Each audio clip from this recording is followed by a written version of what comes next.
Assalamualaikum warahmatullahi wabarakatuh. Alhamdulillahirabbil alamin. Segala puji kita panjatkan kehadirat Allah Subhanahu wa taala atas rahmat dan karunia-Nya sehingga pada kesempatan kali ini kami dapat melaksanakan presentasi.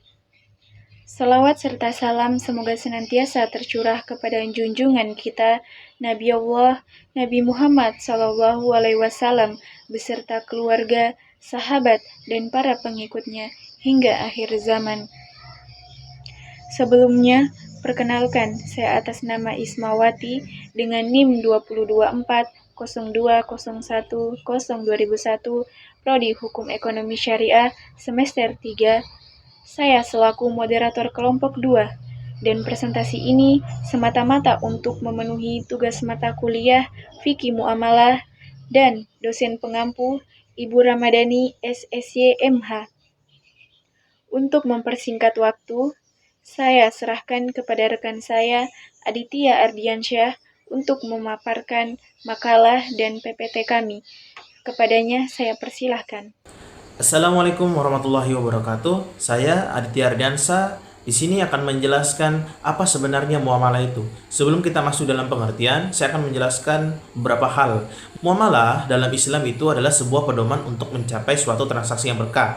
Kenapa? Karena muamalah adalah cerminan etika, moral, yang menjaga keadilan, keberkahan, dan juga kemaslahatan umat manusia, terutama umat Islam.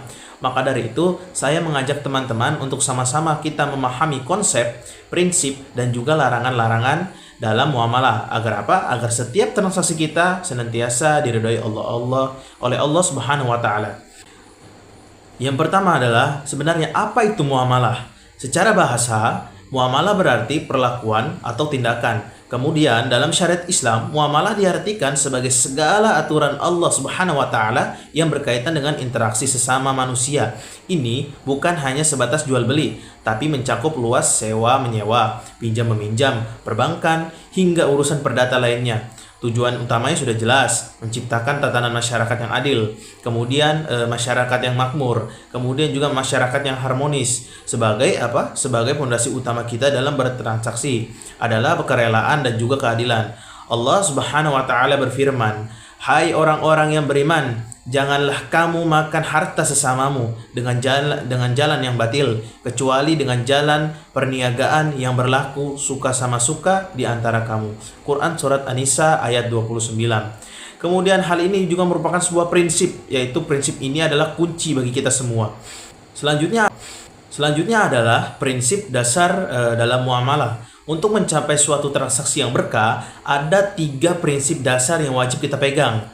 Yang pertama adalah adanya kerelaan dan juga saling rela. Setiap transaksi harus dilandasi kerelaan dari semua pihak, baik sang penjual dan juga maupun sang pembeli. Contoh, tidak boleh ada paksaan atau penipuan.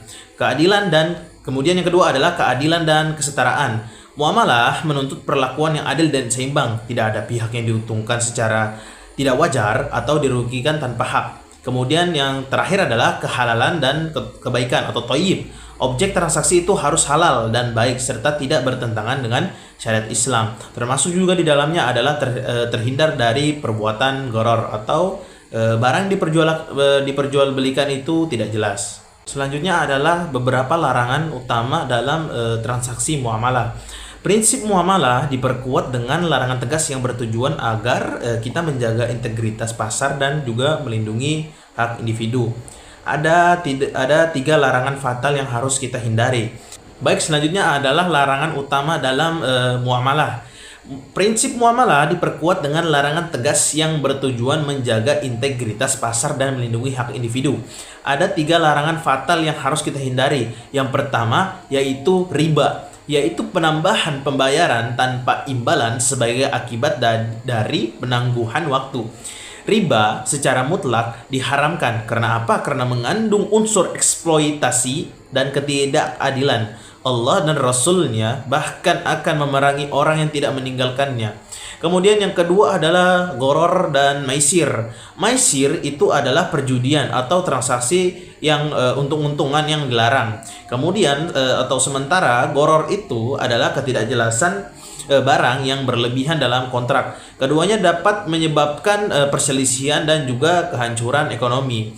Kemudian yang ketiga adalah kecurangan dan juga kezaliman. Ini adalah segala perbuatan yang mengambil hak orang lain secara tidak sah.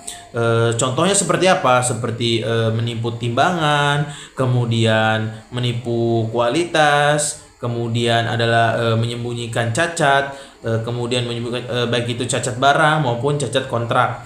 Kemudian ada juga beberapa yang memonopoli ataupun transaksi barang haram seperti minuman keras, hewan-hewan babi dan sejenisnya. Bahkan Nabi Muhammad SAW bersabda sendiri bahwa Nabi juga sendiri memerintahkan kita untuk menjelaskan cacat pada barang dagangan.